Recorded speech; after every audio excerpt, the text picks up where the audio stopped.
Hello everybody, Brad Johnson here, and welcome to another exciting live episode of New Earth Teachings, live on YouTube. So before we get started with our show today, we're going to just go through a couple of announcements, as we usually do, and then we'll be getting right into our show today. So to start, we're going to be again connecting with Awoken TV. So for those of you who haven't seen the trailer, here it is.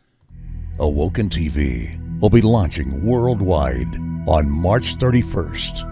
Watch Awoken TV online or download our free app. But that's not all. Coming in March, you can join in on the excitement as we present the Awoken TV pre-launch website. Access a pre-launch collection of our original Awoken TV episodes for free as we count down to our launch on March 31st. Truth seekers, spiritual journeyers, and the open-minded. Get ready to experience unity in the community as we share spiritual education and entertainment to the masses. Follow us online at facebook.com/awokentv. Okay. So again, you guys can go to facebook.com/awokentv for more info. Again, we're going to be opening up at the end of March, and starting in the beginning of March as well too. We're going to have a pre-launch website that's going up, and we're going to have access to some free videos that you can look at, so you can get a taste of Awoken TV once we start to open up in March. So we're really looking forward to that. Secondly is Portal to Ascension presents the Master's Path, Integrating Ancient Knowledge. This is happening this Saturday, so it's happening tomorrow. You can just go to portaltoascension.org, and I'll also be putting the event link in the video description once I complete the live feed here today. So that will be a very, very exciting one. I'm going to be talking a lot about ancient technology. I'll be looking into a lot of ancient practices as well too, looking into Kundalini activation, looking into the light body. There's going to be a lot of exciting things that we're going to be touching base here on the Master's Path. So again, feel free to go to portaltoascension.org, or again, you'll see the event link in the video description in the pre-recorded show today. Moving on, we have another exciting event that's coming up here in April. It is the Empowered Light Expo.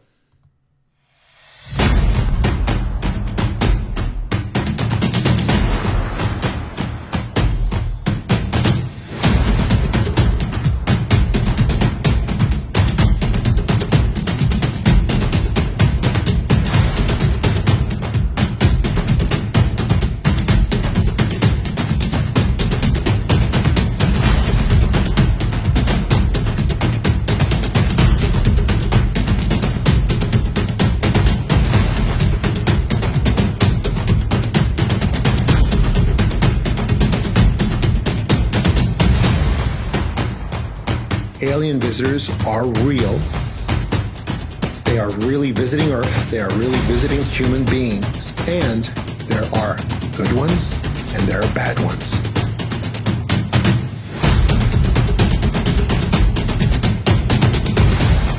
Your own sun is calibrating constantly for a set of instructions that interact and transmute together with your DNA.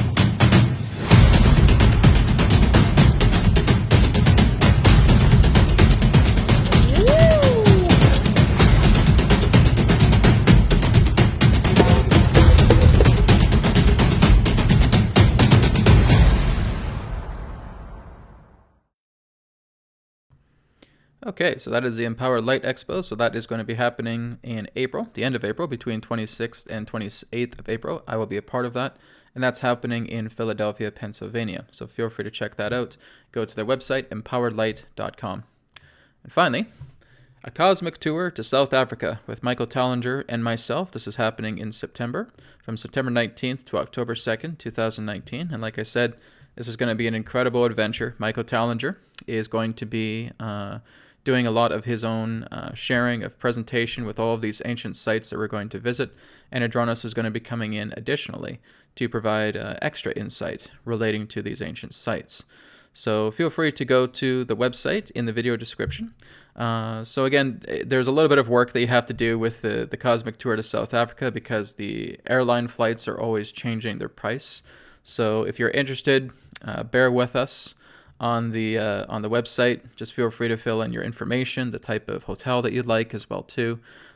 There's just a lot of stuff that is constantly in flux relating to pricing. But Max is the one who's operating this vacation website. So he's very, very diligent, and he'll get back to you quite promptly. But if you are interested in a cosmic tour to South Africa, it's going to be a once-in-a-lifetime experience. It's going to be amazing. I'm just so looking forward to it. I'm just salivating at the idea of going to South Africa and seeing all of these incredible sights. So I would love for you guys to join me. So, save up some money and come on out for this. This is going to be an incredible thing. This is not something that happens every day. It is going to be absolutely incredible. So come on out with me. So go ahead and check out the website in the video description. Again, it'll be up in post. Once this broadcast today is pre-recorded, you'll find the website in the video description. Okay, so we're going to go ahead and get started with today's show, New Earth Teachings Live. So the first thing we're going to be doing is we're going to be bringing in Seth for a message. Seth also came in last week for a message as well too. So for those again who have been wondering, is this the same Seth that Jane Roberts has been channeling? The answer is both yes and no. So really is that it is the Seth energy, but it is presented differently because it's coming through a different channel. And so you could say it is a different version of Seth. But it is certainly the same energy that Jane Roberts had channeled. So Seth has been working with me now for the past couple of weeks. He's been extremely helpful, giving me some really great guidance, alongside Adronis as well too.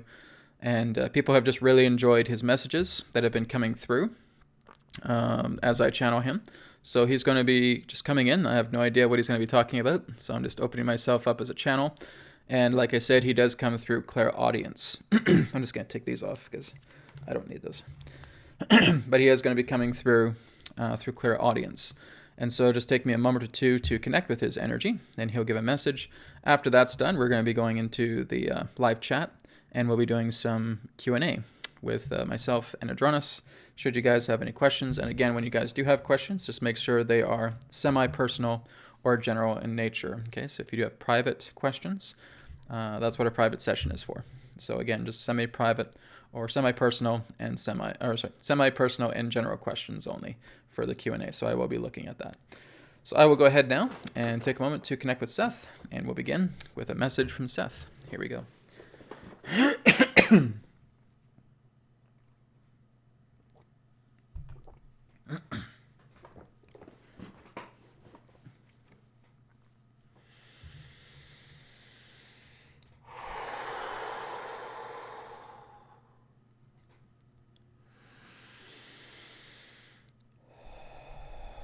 In a manner of speaking, that as you come together and you hear these words now, do you see that the words that are being spoken are happening within yourself? For you to know what you can create begins with the manifestation of words. For thoughts are brought in to manifest the words, the actions that you dictate.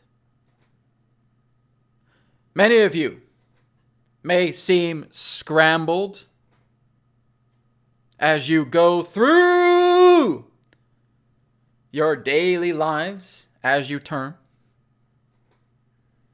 And that in order for you to graduate, grow, expand, you must be certain of the reality that you decide to create. You must look at all facets of yourselves and decide, what shall I create? It is for you to harness the energies of your thoughts, of your feelings, creating your words, guiding your feet, taking action, and making something grand. For only a God can do this. And that is whom we speak to. The God within you. For you see, there is no above or below, or side to side, or in front or backwards. There is only perspective. And you must know that your perspective is the only perspective that exists. Who do you feel you wish to become?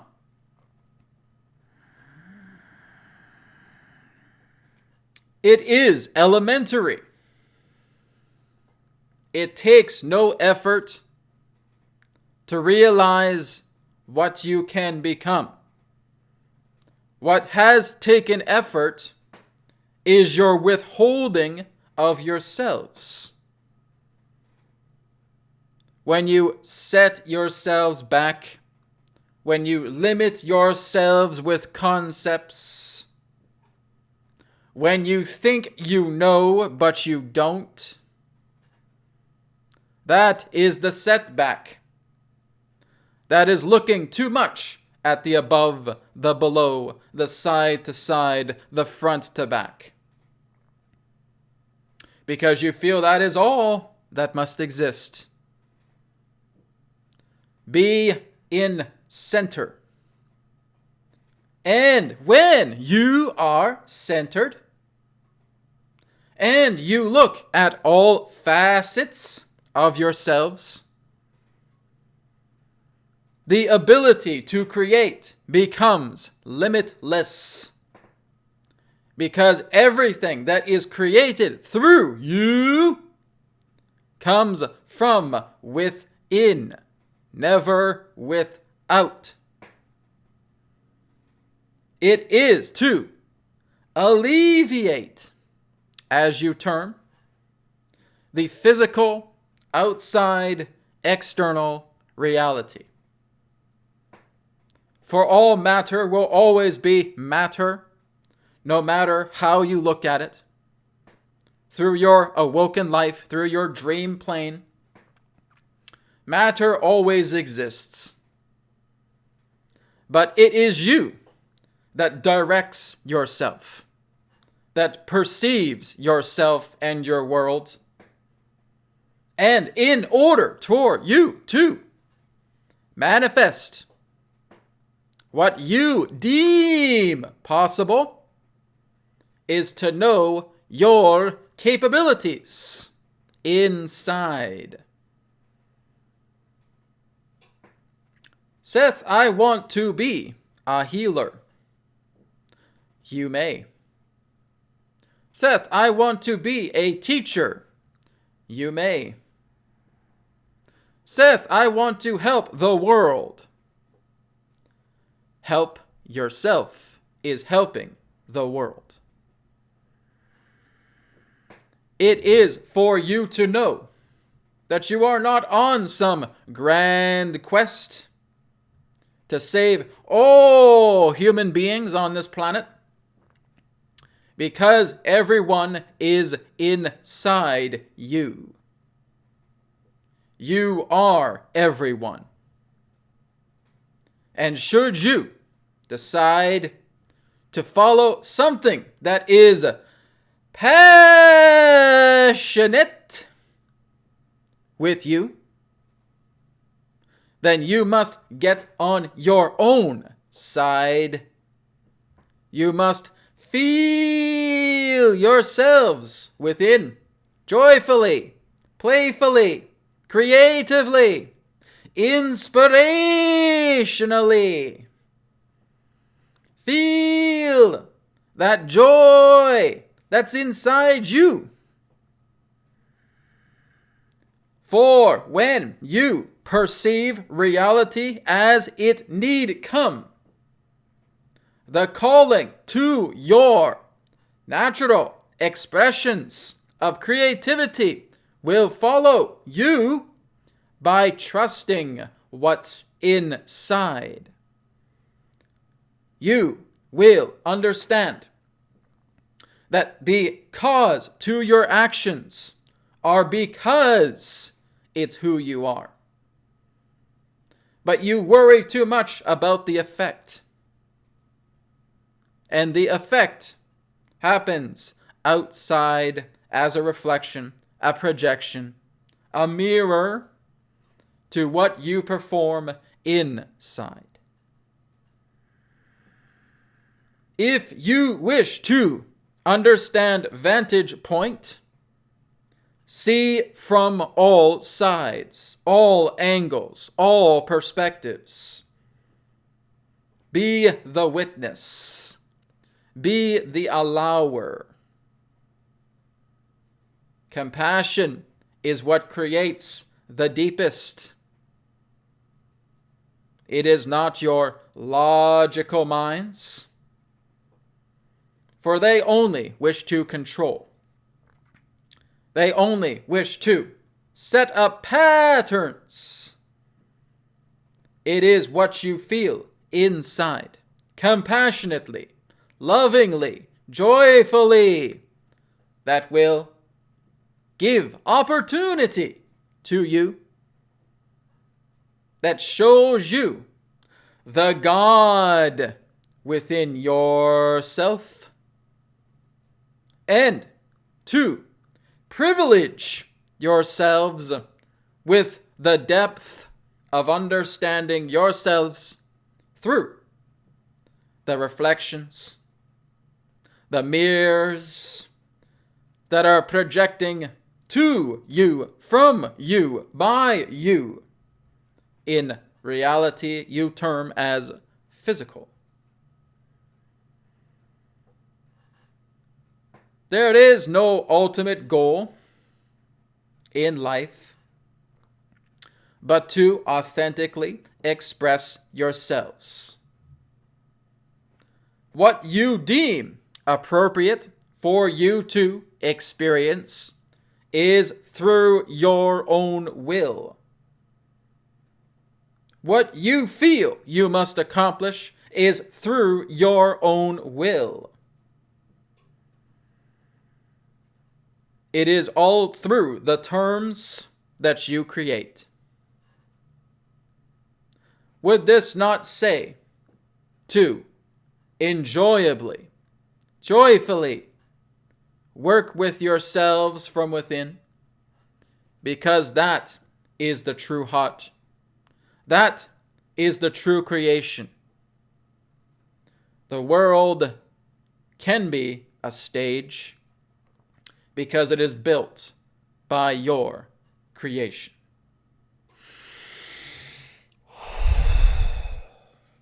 Okay. Well, thank you, Seth, for coming through. So thank you, everybody. Hope that was helpful for you with Seth's information. So one of the things as well, too, is I'm going to be doing a weekly Messages from Seth show on Awoken TV once that opens up. So that'll be weekly.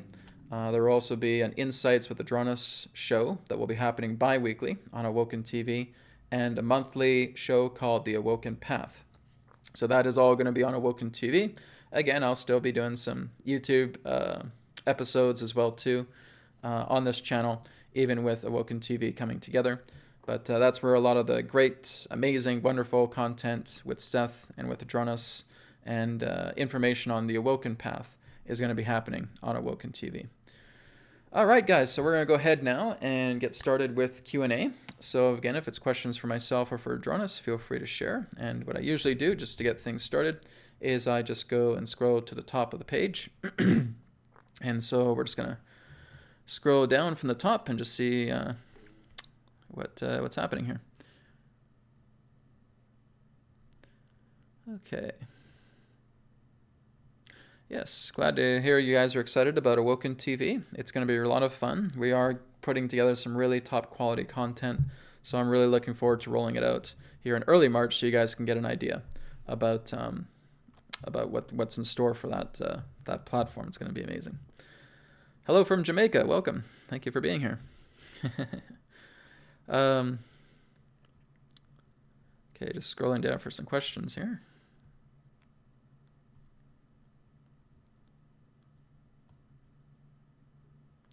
Okay, here's one from Miss Morgan Ray. Can Adronis speak about false unions and fake ascension for twin flames, please? Okay, well, it's a pretty deep topic, so let's see what we can do with that. Be one moment as I bring Adronis in.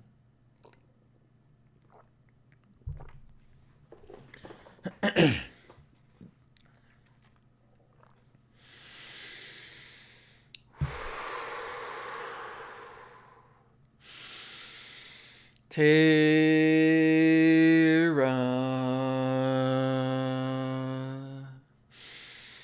Soul Star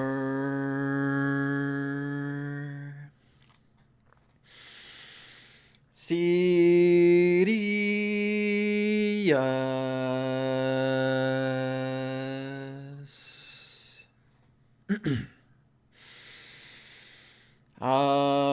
Adronis.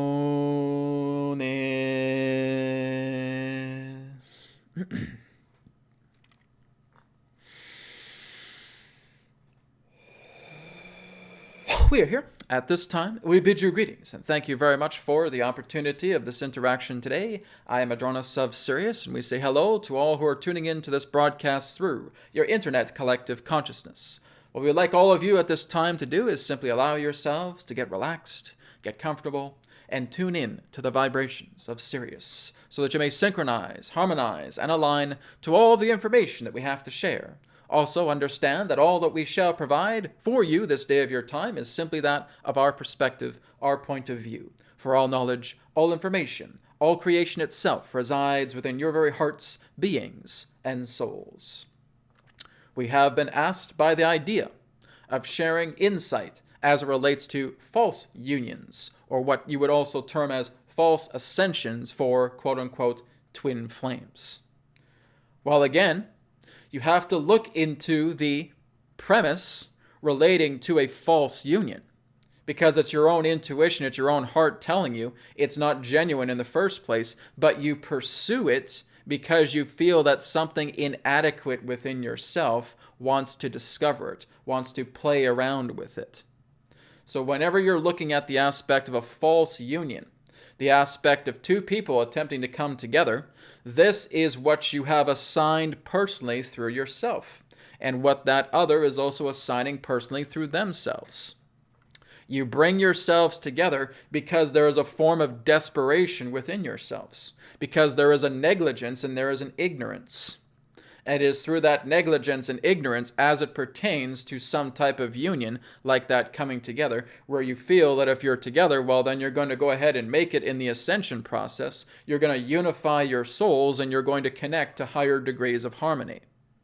Because that's what you crave. That's what you are basically looking at in that sense at a superficial level. And that's what you're therefore going to experience. Yes, this does happen. There are people who will bump into you and saying, oh, I feel like we've known each other for many lifetimes. I feel like we've had a lot of connection in all of these different perspectives cosmically. Hey, let's get together and let's get romantic because we're twin flames. And so, at that moment, you already feel your heart saying, this is all a show. This is superficial. But your ego says, oh, well, this is what I've been looking for. This is where I feel will help to fill in that void within myself. And so I decide to get involved by this other. And therefore you start to play together with the partnerships, and you realize that much of it can be what you would know to be as energy vampiristic. And that it can represent the idea of highly karmic results that relate to the idea of miscommunication, that relate to the idea of abuse, that can relate to the idea of further conflicts. Listen to your heart. Listen to your empathy. Listen to your intuition. Because again, if you feel that you have to get involved with a partner because that's what's necessary for you to ascend, then you are diluting yourselves. The whole idea in regards to connecting to a partner is that it is part of your authentic expression. It is just as Seth said, that when you are authentically expressing yourself, everything comes together through the acts of compassion. And that's what you have to remember. That when you feel connected to become part of a partnership, it's not something to take lightly. You are doing this because this is a natural feeling to you. You feel naturally connected to this other.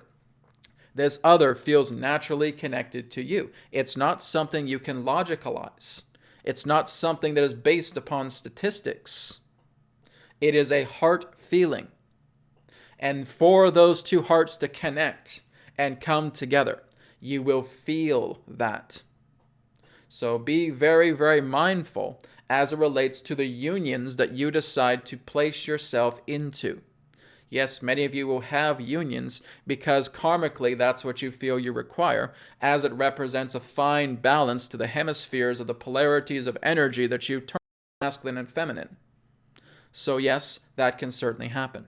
But you come together to understand how to work together, how to become one. That's the idea. So it does not matter if you call it twin flames or soulmates or kindred spirits, etc. Who cares? The only thing that matters is that what you're noticing, the heart is saying back to you about this. I feel a wonderful connection with this person. I feel this person also feels a wonderful connection with me. It feels right. I check in. I listen to my heart. I get involved with this situation. I get involved with this union. And now I can feel the benefits. But here's the thing. It's not a princess and prince locked inside a tower and therefore having fairy tale based romance. Your partner is going to challenge you. They are going to show you all the intimate facets of yourself. And if you're not comfortable, you're running away from this because you can't handle to look at yourself in that level of depth. And that's why this happens. People will bail. They will run away because they cannot stand what their partner is actually showing them based upon how they are able to perceive their own intimate mirror through that person, and vice versa. So you must understand that when you're involving yourself in a relationship, it is not always going to be fluffy hearts and shiny rainbows. You are learning from each other. You are working together with each other. You are tolerant. You are accepting of each other. You have this great love for each other. And to accept love is to be accepting of that person. And to understand that what you're connecting to is helping you to grow, to evolve, to nurture, to master yourself. And that often can't be done through what you would term as single solitude life. If you discover challenges as it relates to relationships, it needs to be resolved in relationship, not single, not solitude. Because single solitude will only take you so far because your karma is pointing towards your connection to relationship. And it is the relationship itself that needs to return to you so that there is therefore karmic harmony relating to that aspect. So when you notice that there have been challenges, when you notice that there have been conflicts as it relates to relationship, it's because You're still looking at the person that you become when you're in a relationship, because when you're not in a relationship, you're a very different person. And because you're a very different person, that aspect of you may be resolved. You may have a great deal of peace that you make on your own. But when you're in a relationship, you notice how you change. And those relationships will come back again and again and again and again and again until you harmonize it, lifetime after lifetime, because that is karmic relationship. This is not karmic solitude. So we want you to understand that those in that sense who have felt that they have bailed, they've ran away from relationships because they may feel that, yes, there may be abuse, yes, there may be violence, yes, there may be conflict, we understand. But all of your choices that have been made led you up to that point because there is something that you weren't listening to. And so you may get involved with another relationship again, and now you feel, all right, I can listen to myself this time. And you may notice you start to do a lot better because you're helping out your partner, and your partner is helping you out. But you may notice that there's still a little bit of challenges, some turmoil there, but you are willing to work it out because you must see this other as yourself, as this other will also see you as themselves. And that's what brings about a harmony, is that even in conflict, we can still be in love. We can still work together. We still have a harmonious union. Even in challenging times. Now you understand. Now you get it. It is the idea of not to discard somebody just because you feel that there has been this uprising conflict in that sense, that maybe you have disagreements, maybe there's certain interests that you don't share, but the love between the two of you is so strong. And as long as that love is there, that's what's going to create a harmonious union. So that is something for you also to focus upon. All right? We thank you very much for your question. All right. Thank you, Adronis. And that's certainly been my case as well, too. Because I have certainly bailed in past relationships as well, too. I have certainly been in solitude with my relationships as well, too. And that's what I've been learning as well, too, from Adronis and Seth, is that on a solitude level, on a single level, certainly you can accomplish a great deal of yourself. You can harmonize yourself very well. It's easy to do that, right? But when you actually start to go back into a relationship and you notice how you're changing, this is what needs to be worked on. So I'm in a relationship right now. I'm with a partner, and it's wonderful. And it's helping me to look back at a lot of the things that I was doing that maybe feel, oh, I got to run, I got to bail, I got to head out because this isn't working, etc. There's a fear there, right? And it's that fear, the fear of losing your individuality or your independence in that way. But really what you're doing in a way is independent dependency. And that's kind of the fine scale balance between that aspect of divine relationship. So again, very, very good question there, Morgan. Thank you again for sharing that. Okay. So here's a question that I do get quite a bit. This is a question from Zena. They ask a lot about Nasera or Gesera. How is that going to be announced soon? So I'm just basically sharing what I've termed with that. Now, basically, it may not even be referred to as a Nasera or a Gesera, because I've heard for years, just when I started to do a lot of the spiritual awakening, about a lot of people talking about Nasera or people talking about Gesera and saying, oh, when is this going to open? It's some sort of global currency. It's going to be some sort of big reset. Yes, that's taking place. Now, it may not be termed in those words relating to Gesera or Nasera with a national currency reset or a global currency reset where there's prosperity funding. Basically, it will start to come about through what we would know as universal basic income. Okay, and there still is quite a bit of a struggle to try and get that out, but I do feel that as we start to move into the earlier part of this decade, that there's going to be a lot more presence of that, right? It's getting these people out of the way, especially for, the big corporations and the greed and the quote-unquote deep state, you could say. A lot of that needs to be getting out of the way because they don't want to give people free money. They don't want to give people a universal basic income. They want you to be their customers, their consumers, to keep consuming all of this crappy stuff that they shove down people's throats. So basically, I do feel like it certainly is at a cusp. It certainly is looking to be worked on. There's a couple of countries, I believe, that's already starting. I think Iceland is already one. I think Greece may be another. I'm not too sure about that. But there's a couple other countries that are just starting to introduce the idea of universal basic income. So this will come country by country, group by group, nation by nation, as we start to move into the new decade. So this is going to be something that's going to grow itself out. And like I said, I think maybe Europe will probably be the place that will have it first. And I think it'll start to come from the east and then more over to the west. Canada was also talking about having universal basic income as well too, but some of them chickened out, right? Because again, we still have those controllers, those, greedy buggers that are pulling the strings in the background. So a lot of this needs to be cleaned out. There needs to be a house cleaning, right? There needs to be a lot of sanitation that needs to take place. It's the same thing with the idea of the global reset, right? So there is the idea of a new global reset that's looking to take place, but these guys have to get out of the way, right? Because they keep coming in, they're throwing wrenches in their works, they're sabotaging everything. So those particular people need to be out of the picture. Once they're out of the picture, yes, absolutely, there will be a global financial reset. There will be prosperity funding. There will be universal basic income. So I am sensing that there's going to be a big presence of that as we move into the earlier part of the next decade. But again, we can't 100% set that in stone. It's a possibility. It all just depends in regards to how things work out. But I do feel it'll be something around the early 2020s where we'll start to see a lot more of that. Okay? Thank you, Zena, for your question. Okay, here's one from Bigfoot Forest. So a question for Adronis. What is the best method for healing specific and stubborn physical ailments? Okay, one moment.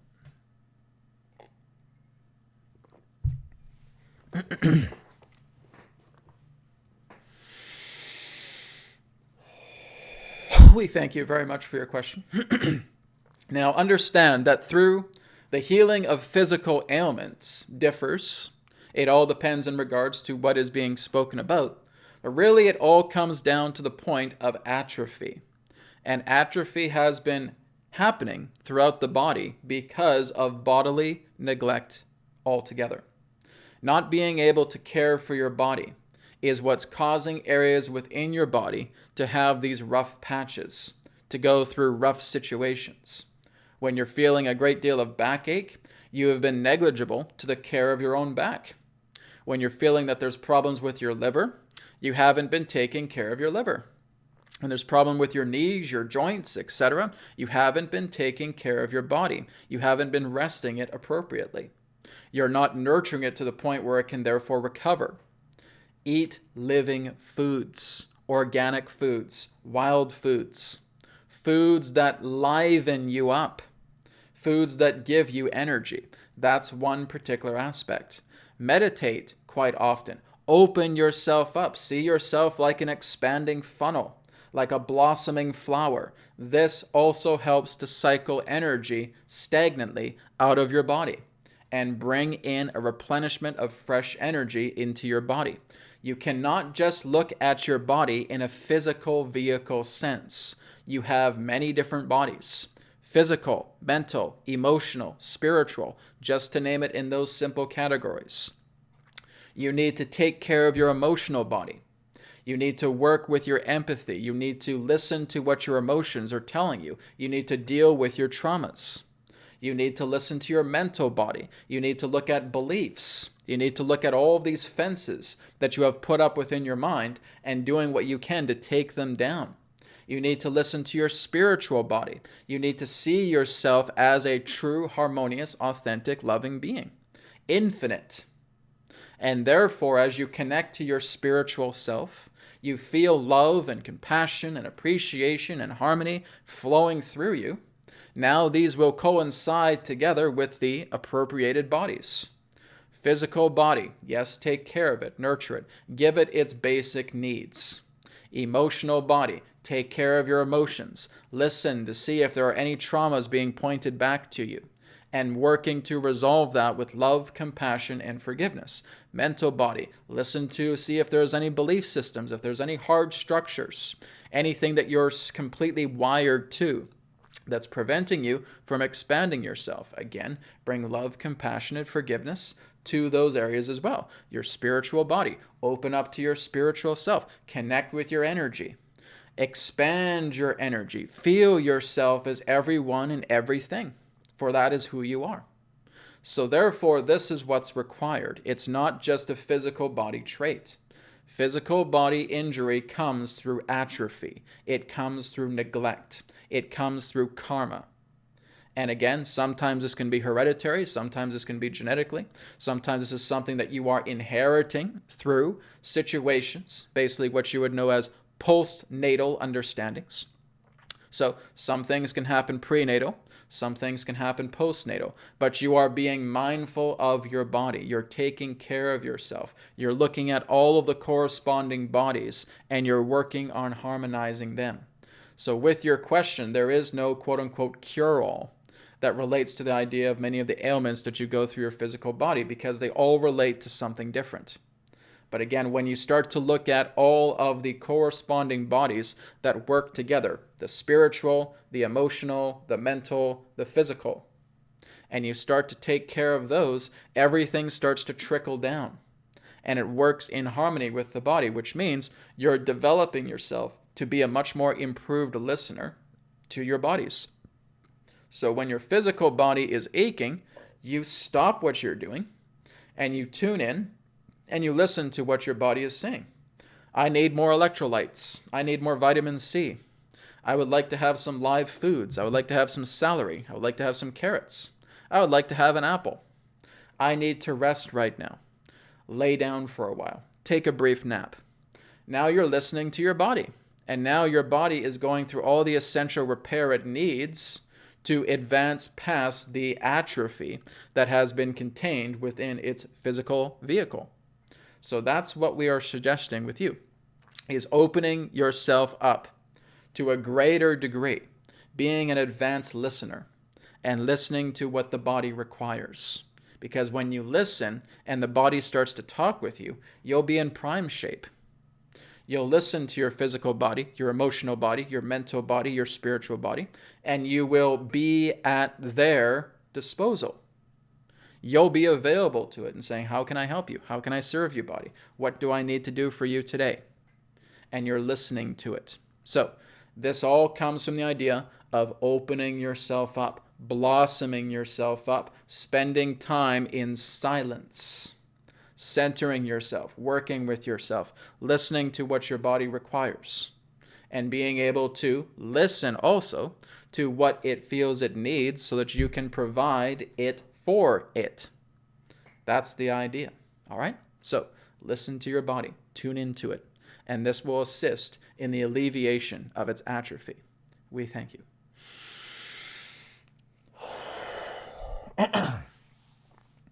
Okay. Thank you, Bigfoot Forest. Okay. I'm just going to scroll down a little bit more.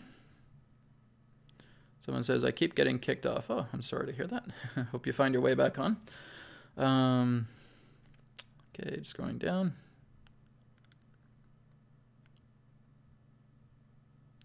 Yeah, here's just a good comment from Alazar. Bringing in a relationship is like looking at a mirror. Whether you see something you like or not, by staying in a worthwhile relationship, you want to be beautiful. You will work through it all. And that's true, right? You know, the whole idea is that we want to really look at the idea of connection here, of oneness, right? So when we're looking into the nature of relationships, this feels like it's the big topic of today as well, too, is with relationship, is that when we're working together with a partner, it's so important that we see that person as ourselves, right? It's a unit. This is how Adronis really sees a lot of it, is the idea of that in his culture, everybody is together, everybody is one, everybody is interconnected. There's no sense in any particular way of separation. There's nothing in regards to saying, oh, my partner and I. No, it's just us, right? It's us as a unit.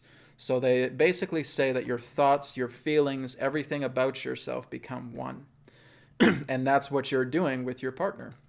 You and your partner are becoming one. It's this sacred bond that you connect together so strongly. It's a heart connection.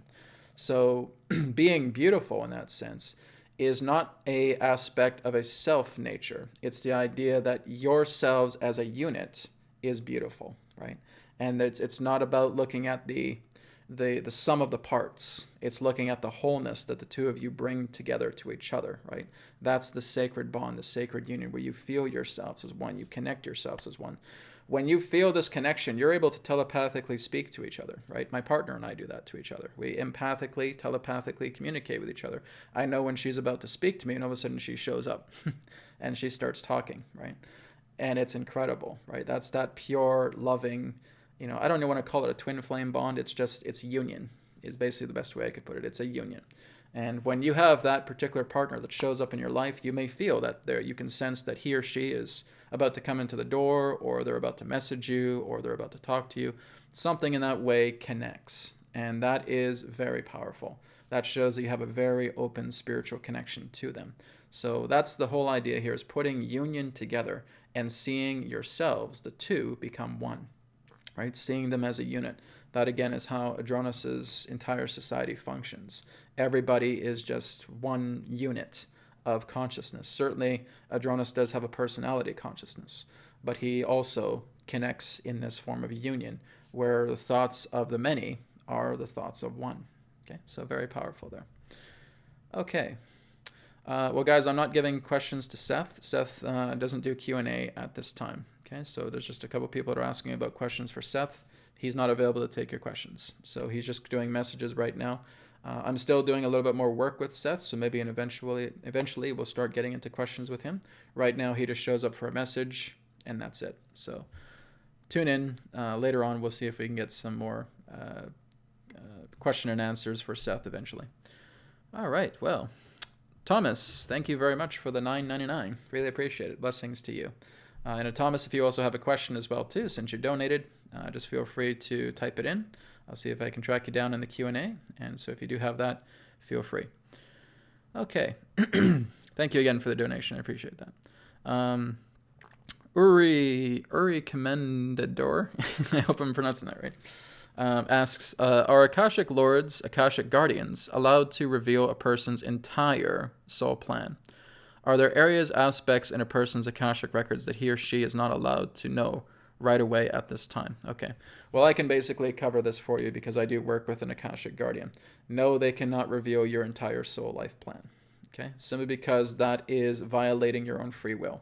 They will tell you bits and pieces here and there, right? So let's say, for example, today I went into my Akashic Guardian space and I said, okay, well, is there certain forms of lifetimes you can tell me about?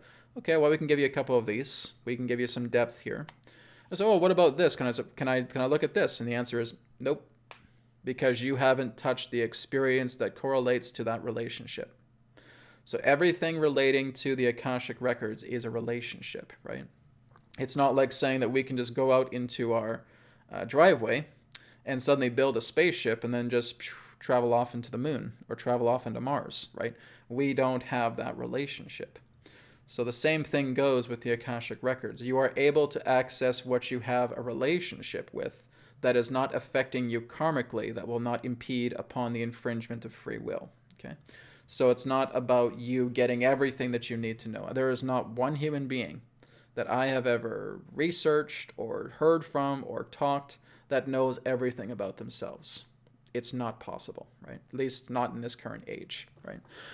So it is a relationship. It is the idea that the Akashic records can give you certain forms of understanding. It's kind of like if you're stepping on these tiles. And as you step on one tile, there's a couple little file folders that open up and say, all right, well, here's certain things that we can reveal to you because you've stepped on this tile. Right, but then you see the center tile and it's really, really huge and saying, oh, well, I want to find out all the folders, all the information that's in that really big center tile in the middle of this maze. And the Akashic Guardian says, no, you haven't reached that point. You haven't stepped upon that tile. You haven't formed relationship with it. So we can't tell you anything about that. You have to reach it first. Okay, so it's like the idea of the Akashic tiles. I'm just using that as an analogy. That when you step on a certain tile, and you've looked at tiles in the past that you've stepped on, then there's relationship there. So that too can introduce some certain concepts to you relating to your Akasha. But it's not about you having 100% access to everything, because everything in regards to creation itself relating to knowingness comes through relationship. Relationship is the most important thing there is if you truly want to understand knowingness. You cannot perceive what you do not have a relationship of. Right? If I was to say to you guys, flip, blah, blah, blah, blah, say blah, blah, blah, blah, blah. Right? You wouldn't have a clue of what the hell I'm talking about. What are you talking about? What's this foreign language? What's going on here? So there would be no relationship in regards to actually being able to try and assimilate that knowledge, right? So everything comes through the state of relationship. So when you are forming relationships with aspects of Akashic information, that's great. You can access that, but you cannot perceive what you do not have the relationship with. It's kind of like what Adronis and even what Bashar has said as well too. You cannot perceive what you are not the vibration of. Okay, so that cannot happen. So that's basically the nutshell relating to that. But yes, you can certainly talk to Akashic guardians, the Lord of the Records, about aspects of yourself. But seeing yourself in entirety of your entire life plan, no. Because you're here on this planet to play that out, right? To not be sure. That's the kind of unique experiment that we have on this planet, is that we're really playing an adventure game, right? If you were to know every single thing about what you're going to do from today to the day that you decide to transition, you're going to be bored as hell on planet Earth, right? You want to keep those things unknown, because the idea of being able to expand yourself and realize your capabilities by not knowing what's ahead in every particular facet that there is brings you into greater states of expansion, because it's the challenge of your shadows that actually expand your connection to the light. The shadows, the depth in regards to conflict, is actually the blessing in disguise that welcomes in a wider heart of compassion to you. So I really want you to think about that. Okay, it's very, very important. Okay, so again, thank you for your question. Let's go ahead and move on. Elena Starbuck asks, what is Adronis' explanation of twin flames? We pretty much already covered that. He doesn't really care for the labels, right? He couldn't care less if you called it a twin flame. He couldn't care less if you called it a soulmate or a kindred spirit. He says that's not important because everybody gives it their own definition. It's just definitions that are self-applied. So if you feel that a twin flame is the most important, most romantic aspect of yourself that there is, then go ahead and use it, right? It doesn't have to relate to any particular fixed meaning. It's what you, therefore, define with it. But Adronis doesn't even use those terms. He doesn't really look into the idea of twin flames or soulmates, etc. Sometimes he'll say it for convenience sake, but he won't really, look into the idea of it being a singular definition. Okay? I'm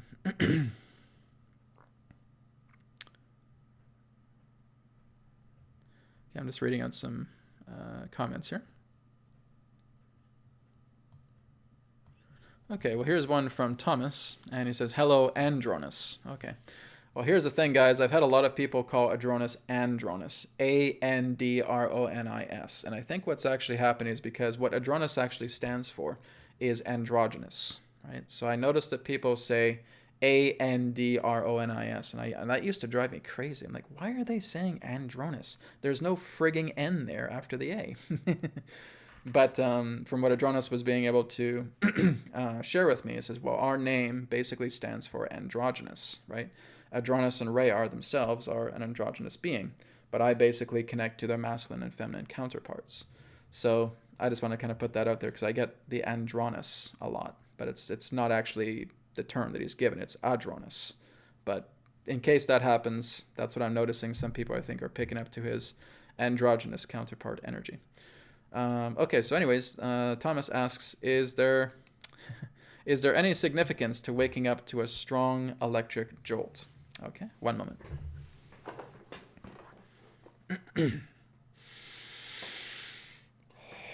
We thank you very much, Thomas, for your question. As it relates to a waking up of a strong electric jolt, we would basically say quite commonly this one thing: Kundalini flux.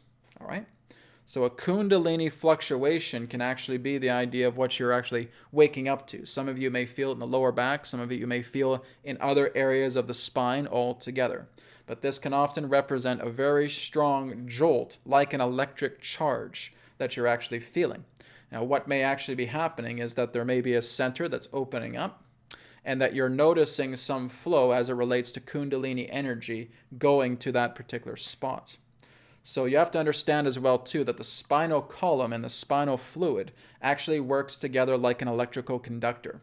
And when you're going through stimulation of a dream state in that way, there are certain things that are activating, and this can actually, in that sense, create a pulsation of an electrical charge. But again, this would represent what you would know as Kundalini energy. If you were to actually see Kundalini energy, it would look very much like a rainbow color spectrum. So when you're actually looking on an etheric level, from the entirety of your spine down to the base, moving all the way up to the top of the head, that the connection to the, shall we say, base of the skull, and it flows through together like a rainbow light. This is also what you would term in that sense as dimethyltryptamine. And that dimethyltryptamine's, shall we say, appearance relates to that of a rainbow-colored spectrum as well, too. Now, when people have been able to successfully and fully integrate their Kundalini throughout their body, if you are able to look at them in a certain energetic way, the way that we do, you would notice that it's actually rainbow energy that's moving up and down their spines that correlate to the idea of Kundalini. And so the whole idea is that at particular times, you may notice that, again, depending upon the stimulation that's happening in the dreams, and much in regards to your own karmic cycles, that you may experience a jolt, an intense energy burst, like an electrical charge. And that would represent, in that sense, a particular fluctuation of Kundalini energy. We thank you.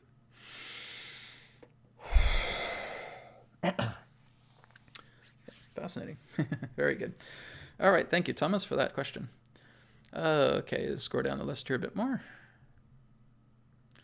So for those of you who have already asked questions, I just have to kind of put you guys on pause. I'm just seeing if there's anybody else who hasn't asked a question yet that would like to share anything.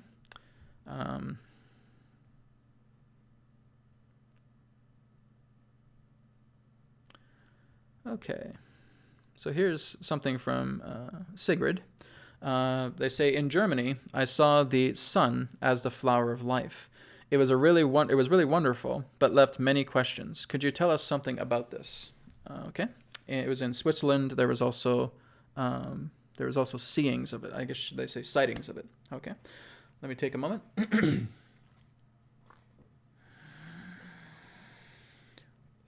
We thank you very much for your question. Now, as it relates to these particular encounters where you may discover that a flower of life geometry in that sense is actually coming through your own sun, this is part of your own perceptions that are helping you to, shall we say, move yourself into a different pattern of reality, where you're noticing these symbolisms coming through what you would know as physicalized templates. So like the physical template of the sun in your sky, as you start to advance yourself a lot more, especially with a lot of the work that you do, the aspect of the flower of life as it corresponds to the sun is representing the idea of oneness connection, is bringing you together, is the aspect in symbolism of upliftment to those higher dimensional consciousness where you connect together as one. But again, certain people will see different things. Yes, it may be true that people in a group may see something similar in that way, but they all see it in their own way, and they will all perceive it in their own way. And what's happening, as we've stated, is that there's a collective divide happening right now, a splitting of worlds. And so, since around the time between 2011 and 2012, the aspect of the ushering in of this splitting of consciousness, the splitting of everybody going into their own timelines and advancing themselves into the collective momentum of what they have experienced at that time, is now going through an acceleration. So around the times 2011, 2012 was the benchmark where it said, right here is the separation point, where you are now collectively splitting yourselves off, even though you're not really splitting, you're not really separating, but from the aspect of individualized consciousness, that's what's taking place. And you're basically creating this momentum charge of everything that you have gathered around that time of 2011, 2012, where you are now creating such a momentum of everything that you value, everything that you validate, everything that you feel you are, is basically going 125 miles per hour.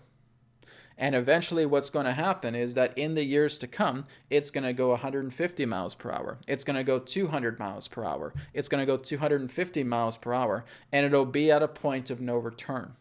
So really looking at the 2011-2012 barrier, was the start of the point of no return.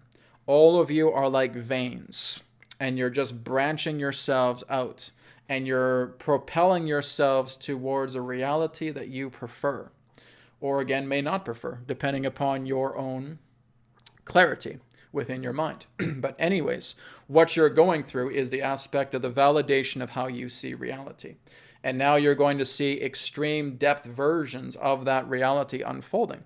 So there will be some of you in that sense who are able to tune into other probable Earths, into other Earths that may look somewhat different. You may see a different colored sky. You may see that the grass is longer. You may see that the trees may start to feel alive. You may look up at the sun and all of a sudden you're seeing the flower of life there. This is you tuning into yourself based upon the momentum of energies that are catapulting yourselves on through this planet and branching yourselves out through this collective divide. As we stated, that when we look at it, it really just comes down to two halves. Those that are very much in alignment with where they need to be, empowering themselves, and those that are very completely transfixed on this physical reality. And both of those quote-unquote groups, in their own ways and their own colorful experiences, will continue to supercharge the momentum of their direction based upon where they are continuing to go in the years to come. So those that are very much into turmoil and survival and manipulation and greed, etc., will continue to see a greater downfall of their energy. Well, Adronis, can they change that? It can be changed, yes, but it can be quite challenging because you've put so much momentum down the line for you to change it that many people will feel that it's almost impossible because you've waited too long. And because, again, that you're going down this hill and you feel like you can't even control your feet anymore, you're just running and running and running and running because you say, I feel like I'm going to collapse. I feel like I'm going to explode. I feel like my entire reality is falling apart. It is. Because you've chosen to go down that downhill slope and feel all this fear that you have accumulated into yourself because you have validated it. And then there are those that are climbing the mountain, and now they're noticing that they're getting a lot of pep around their steps as they start to climb, because this feels great. This feels wonderful to climb this mountain. Now I'm seeing all these great visualizations. I'm seeing my reality change because I'm working with the earth. I'm working with my evolution. I'm working with my soul. And those are the ones that are making the uphill climb. Again, just previously as what Seth talked about, is for all of you to climb up the mountain to notice that the dry sand, the dry dirt is starting to form cracks. And so some people will fall through those cracks. Some people may try to avoid them, but again, they will still hit a pitfall. This is all of your own decisions. You have all made these choices based upon where you feel you want to go. Do not feel that somebody outside of yourself is going to bail you out. There's no bailouts here by somebody else outside of yourself because there is nobody else. If you want to change, you need to be serious. You need to be committed, dedicated to changing, to starting to work with yourself, to seeing yourself as a creator, to knowing that your intentions are the most powerful thing there is. And as you start to work with those intentions and you say, I am going to work with all of these beliefs and all of these emotions and I'm going to bring them into harmony because I'm not going to allow them to continuously feel like they have to infiltrate into what I truly want to experience. I'm going to be committed. I'm going to be serious. I'm going to connect to my intention that is the purest, truest, natural form of myself because that's who I am. I am not doing anything else to feel that I need to live through a system that's dying, that I need to appease people that I don't even feel a connection to, that I need to make all this money that I don't even really need in the first place. This is something that you must consider. And the more that you're starting to work together with yourselves and you're getting on your own side, you're creating self-alliance, You're moving yourself into realities where there are supportive people that are working together with you, helping you along the way, guiding you, yes, but ultimately you're making the decisions. And you are getting involved in a reality that you know you prefer. And if you are able to commit to that, then you'll notice that the intentions that you put forward will bring you into the reality that you will prefer to be in. But each day that passes, this momentum is getting stronger. You don't have the time to dilly-dally, as we say. You do not have the time to constantly look at all of these things and saying, oh, should I do this? Should I do that? Should I do this? Should I do that? You're accelerating here. You better get focused. You better get centered. If you want to change this, all of this outlook, you need to start looking into what's in here, not what's out here. Inside is where God exists, and that is you. And you must look into that and see, this is who I am. I'm following this path. I'm doing this because this is my nature. What do we have to say to you for you to actually commit to such a path? We can't say anything to you because this is your life. Many of you come to us and saying, Adronis, I don't know what I'm doing. I feel like I'm falling apart here. Of course you're falling apart because it needs to fall apart, because it's telling you how superficial everything in your reality is that you've given so much power to that doesn't mean anything to you. And so it needs to die. It needs to fall apart. It needs to come apart at the seams. Because what's left standing is the true self. What's left standing is your true nature. Is something where I say, I'm just here to help people. I want to work together with people. I feel that love emerging within myself. I'm going to love myself, and then I'm going to step out the door, and I'm going to work together with other people. Because that's my natural self. And for that person, that's their natural self. That's what matters here, people, is your ability to listen to what you're saying, to let the old die because it has nothing to do with you. Stop feeding it. Stop trying to rebuild it because it's just going to plummet, and it's going to plummet harder next time. It's going to take much more out of you next time around. Really ponder our words here. Not because we want to see you feel like you have to do this, but it's our reminder to yourselves of your own natural being speaking. And we are being the messengers for that. Whatever path you decide to do is entirely up to you. You do not need approval from anybody else. This is for you. This is your natural self. Act as the natural self, and you will see a greater advancement unfold. All right? So that is some segue that we wanted to share additionally with this question. We thank you. All right. Adronis is laying it down on the line there, guys, so get your butts in gear. Just kidding. But again, that's very important, right? It's very, very important that you are, again, following your natural path. And like I said, I've gone through this as well, too. I've looked at all these superficial things that I thought was important in my reality, and they come crashing down and saying, you don't need it, right? You're not going to stop a building from falling. Once it's on the demolition path and it's falling down, it's going to collapse. You can't do anything. You're not going to be up here, oh, I'll catch it, right? You'll get flattened. It's like that Bigfoot in Monty Python, right? You're going to get squished. Right? Don't try to save buildings that are collapsing within yourself. Within yourself, the buildings that are collapsing are part of old agendas. They're part of old superficialities that don't need to be there anymore. Let them die. Let them collapse. Let them rest in peace. And start to follow something that you know that is organic, that is left over. That says, this is who I am. And I have so much power of intention that whatever I decide to do, I know I'm going to be supported. You just want to have that 100% certainty with you, right? I'm doing this work. I know I'm 100% supported, and I don't have a doubt in my mind about that. I'm connecting, and I'm loving this connection with Adronis and with Seth and doing all this work and creating Awoken TV and doing all this, and I know 100% certainty that this is all going to work out because I am completely supported by this path, because my intention is the beam that's creating that path for me to follow. And there's no doubt about that, okay? If I can do this, guys, you can do this too. You have to let go of the superficiality in your life. You have to let all of that die. And the more that you're able to do that, the more that you're going to see this incredible transformation unfolding within yourselves. Just be your authentic natural selves. And that authentic natural self is that which remains after the superficiality dies.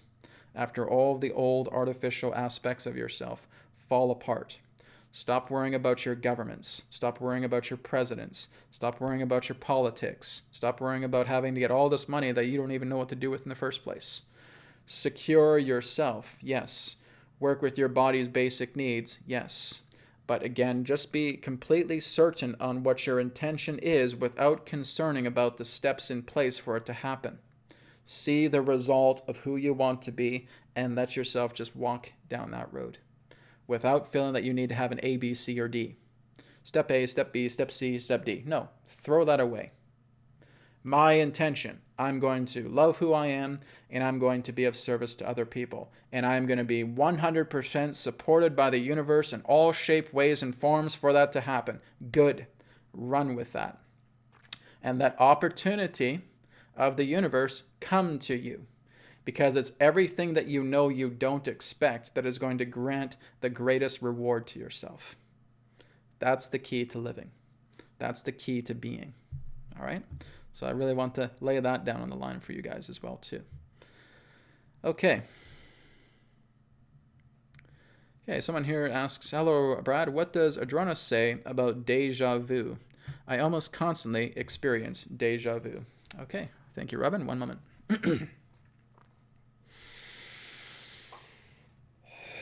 We thank you very much for the opportunity of your question and answer. Relating to your deja vu, Robin, what this is that it is an instance, a moment that you feel holds a great state of importance with you. It's a type of synchronicity, you could say. Just like when you're thinking of something, all of a sudden you see an 11:11 on the clock. A deja vu is just another type of synchronicity. It's something that you feel you have to look at again. So you may have the deja vu that you're actually experiencing a moment within your life that may be in that sense trivial. But then all of a sudden you notice that you're physically experiencing it. And when that happens, tap into the moment. Just listen to what the moment has to tell you. Maybe you see in deja vu that a little blue jay flies upon a branch of a tree and it starts chirping to you. All of a sudden you physically feel that happening to you. Listen to what that little blue jay is saying. Listen to the moment. It is just another variation of synchronicity that's coming about. It is the aspect of what you would know as precognition coming into physical reality to where you felt that you may have experienced this before. But again, that relates to the aspect of vividness that again synchronistically is aligning you to a moment, to letting you know that you're locking into a timeline because this represents some state of importance with yourself. So listen to the moment. Just like you have numerological synchronicity, this is just a synchronicity as it relates to temporal design. We thank you. Okay, very good. All right, guys, we are pretty much out of time here. So I just want to thank all of you for your questions today. We ran a few minutes over. But thank you so much. We'll be back next week for New Earth Teachings Live. So again, feel free to go to newearthteachings.com if you guys want to have private sessions with Adronis. Akashic record sessions, Spiral Akashic viewing, light circuitry seals, the EQ method. There's also some courses there as well too. Please feel free to check out newearthteachings.com, and any sessions there continues to support what I'm doing and doing all this, and I really, really appreciate it ahead of time as well. So thank you again for all of your questions. Thank you for your presence today, and we'll talk to you all next week on New Earth Teachings Live. Take care. Namaste.